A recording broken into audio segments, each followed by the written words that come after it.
If you're looking to buy cheap Rocket League items, then check out today's sponsor, RL.Exchange. With a large selection of items, they'll have everything you'll want to customize your new look.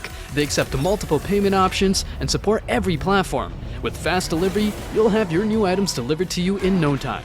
Use code RLH at checkout for a 3% discount on your entire purchase. Calm with the demos, version 1, really physical this game.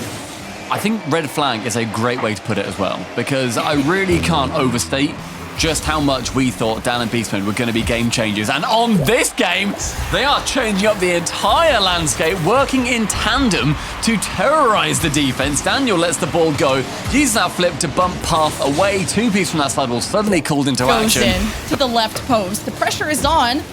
Parv at least can break through the midfield. 2-piece is set up at the corner. Wasn't able to get the corner boost, so doesn't have resources to keep this going. As Parv is bumping Parth from saving it. What a play! Can we look at Com on this play? If we got the if we have the ops, because look at his movement. Completely sees that ball going in the way. So fantastic. Emo passing central.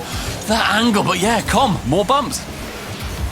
Completely shove that one defender off to the side. Calm demos, 2-piece though takes advantage of that player out of position. 2-on-2, a 2-piece wins. Love that play as well from 2-piece. He goes high, lures in beast mode, then gets that air roll touch around the side into the immediate then straight back into the corner. Touched high, Path now too risky with third boost. Has to make a lot with it. Instead just lets that ball go back to Daniel. Daniel with a fully open net, one reset, the air dribble. Nearly goes far too high with it and has a needlessly good finish into the top left corner. Yeah, I believe fully. He gets the first reset and just tucks it in. Broadcast, it's just /space station. NRG is just /NRG. They make it nice and easy for us when we try and plug them as well. And if you want to be watching the individual casters for version 1 or Shopify Rebellion, and you might want to be hearing the Shopify Rebellion response to that one, that's going to be Vodable and Rome over on the Shopify Rebellion stream, and Supersonic and Lawler on version 1.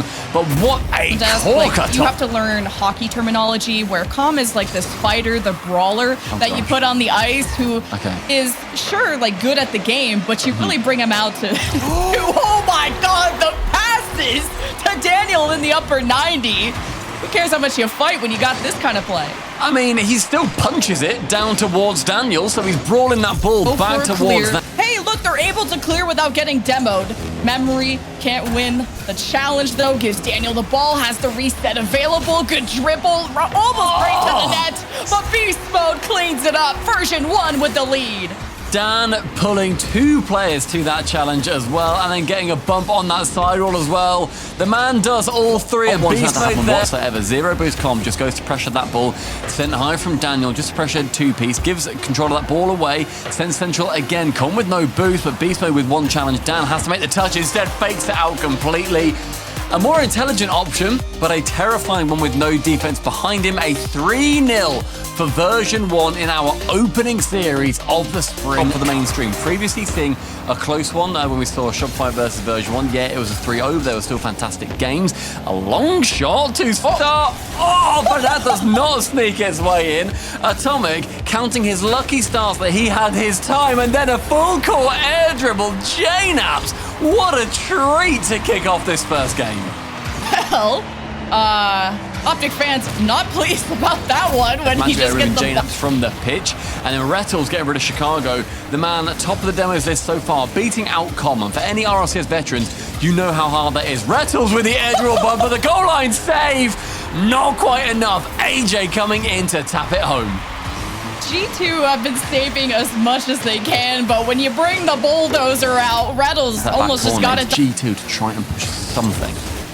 And that's the thing. How do G2 transition downfield with the ball? Because they're good at patrolling and having that midfield presence, but as soon as it goes to the blue end, it seems tough. But when you strike quick, you strike hard. And G2 get one on the board. Atomic's MO is strike quick, strike hard. And with that reset from the ceiling, he can sneak it around the back of Age. Get Atomic away from that shooting opportunity too. And look at Rettles immediately chasing Chicago, then leaves it into a 1v1. Sure, a goal doesn't come from it, but it means that those players on the ground are going to feel even more scared. But with J-Naps returning fire, it is artillery strikes on both sides of Forbidden Temple.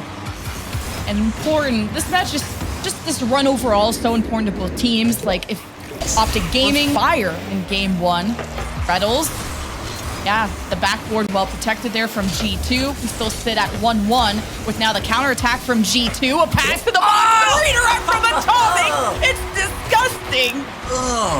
God, you can smell that play through your screen right now. Everybody take a nice deep whiff and just experience Chicago applying the pressure, but as Atomic kind of split off to the other side, G2 lost grip of this whole situation.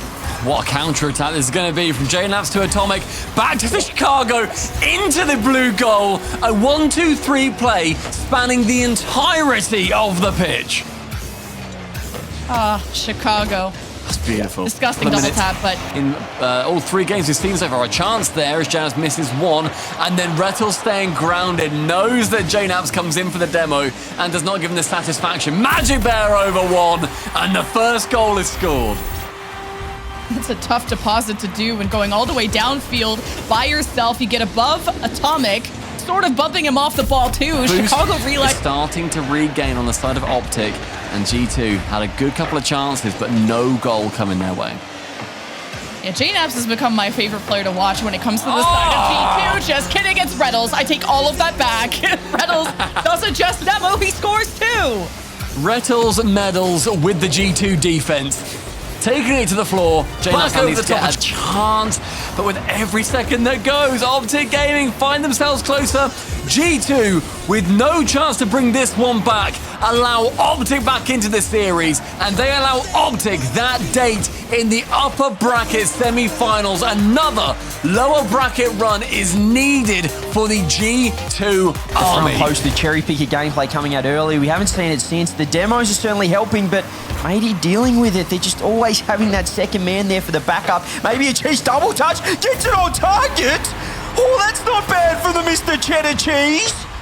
It's a weak clear. The name of the game here for the entirety of these 5 minutes has been the lack of clears from M80. Just leave it wide open there. Just Koi backed off as well. However, it seems like both teams don't want to concede. They're so happy to just camp it up in net and set up their defense. The pinch central line blazes off and he misses. It's Cheese gets the double, and it's Koi taking game number 1. Big mistouch from Percy. Gives it right back on a silver platter to Gyro, and he locks it up. On the opposite end.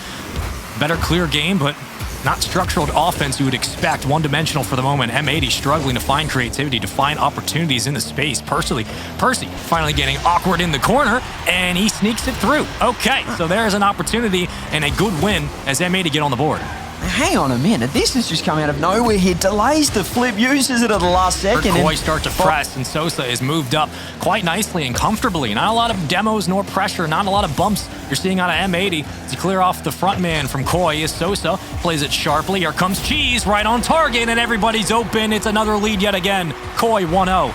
He just can't be missing that. Lion Blaze just setting up Kinsey last man. He was in a world of hurt once the whiff. Both members there from Matey ready to attack. Lion Blaze on the sidewall trying to play a 1v1 50-50 game. Not quite working. No boost to work with as well. Gyro off the sidewall. Double touch on target. There's a follow-up. Has to be a goal. And finally we see a goal from someone else other than the Swiss man himself. It's going to be Sosa getting one on the board.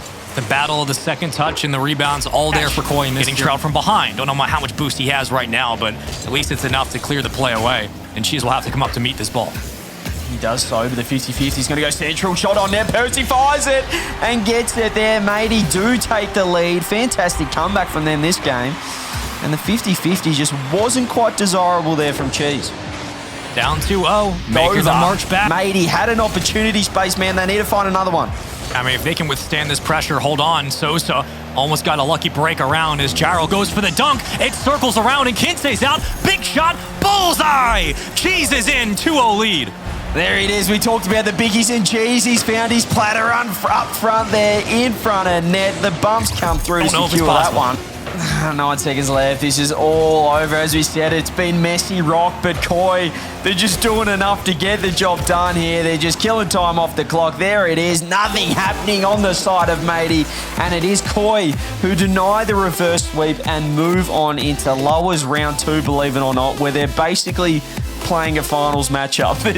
The lower bracket leaf is ridiculous. And NA's the best. We're so strong when you have takes like that. A 60% margin for NRG in this matchup. They better come out and prove it, because Complexity are regional champions in North America, but Justin is a world champion, and he starts it off hot. Oh, the chat, they're here for the entertainment factor, and so's Justin right now. NRG, this is the NRG of old. The way this the standard, form, standard structure of Rocket League has not been working for this side for, over 12 months, longer, almost 2 years now, but this is what we like to see. But CRR again, he is just him right now. That's a hat trick in 1 minute 30, if you don't mind. He's got 4 shots already, and the reset right over Garrett gives himself the end of this offense. Justin is just flat out ball chasing right now. He's getting in everyone's way. As I said, I don't mind it. They've got to throw some chaos in there, some inconsistency. That's open. Garrett's gone bang. AJG gets beaten for free. NRG open up game 2. And Justin with a beautiful 50 to get it on its way, and Garrett just puts the final NG to get 1. I mean, look, it's simple math here, folks. Just get something, please. Here we go. Tie series. If you want to keep updates, we'll have a little ticker that comes on the screen that'll keep you updated with the series. So if you want to stay here and watch the action, you can. And you can also watch this one go right over. All right, we've already doubled our points. AJG he's been watching the stream. In 35 seconds, he's behind. They're almost scoring the guaranteed goals, but they're not finding the little ones, the little 30% chance ones to get through. Raisel played it wide twice on this possession and set up this entire swing from CRR for the 3-0 lead. So many times avoids the 50, sets it up on a dime, and there's your teammate in the comms. He's been sensational, Raisel. Defensively has got Complexity out of trouble, and the reason right now, while it's still at white, still a clean sheet in that blue half. Maybe one for the road. Squishy, the handoff. Wow! All right, it comes out in final waning moments, but it happens regardless. It might be a little too late, but maybe some confidence and momentum booster going into that game. RG number 4 have to clear it away, send it out to Raisel. He'll play it on his own. He'll take his own number. As Squishy will play it off the backboard and the clear to midfield. Justin over 1, looking for the second, and fakes it through. Justin on a 1v2. Does it all himself off the counter-attack, gets the save, gets the beat out, the touch over the top, close enough to just make it work again. Deftest of touches there in defense, and with 15 seconds left, they have to hold on. Squishy can't get the touch, double commit. Squishy has to make the save, all on his lonesome, and he does so. Squishy coming up huge. 5 seconds off the backboard, CRR's there. Low clear from Justin, raise ball circling around. Garrett certainly will play it. No, they miss, and it's off the front. Oh my word, NRG escape. Disaster here in Coliseum and get us to Champions Game Field. number 4 all over again. NRG just clinging on. Yeah, and you're just stealing boost right now if you're Complexity. You're forcing the challenges high off the backboard, so you have somebody set up in the offensive third for Complexity to come out for a shot. But Squishy from coast to coast and post to post goes the length of the field to tie it up. He's wound back the clock to Season 6, Cloud 9, and it's Squishy Muffins with the dunk. But AJG, Squishy's not there for the follow-up. And now Justin, he's all on his lonesome, does well. NRG had an opportunity, maybe another one. Squishy Muffins, he's all on himself. Can he do it? He's done it. Squishy gets the goal. NRG in the lead. Game 5, Champfield, baby. So many demos, so many different power plays, and Squishy again onto the right post.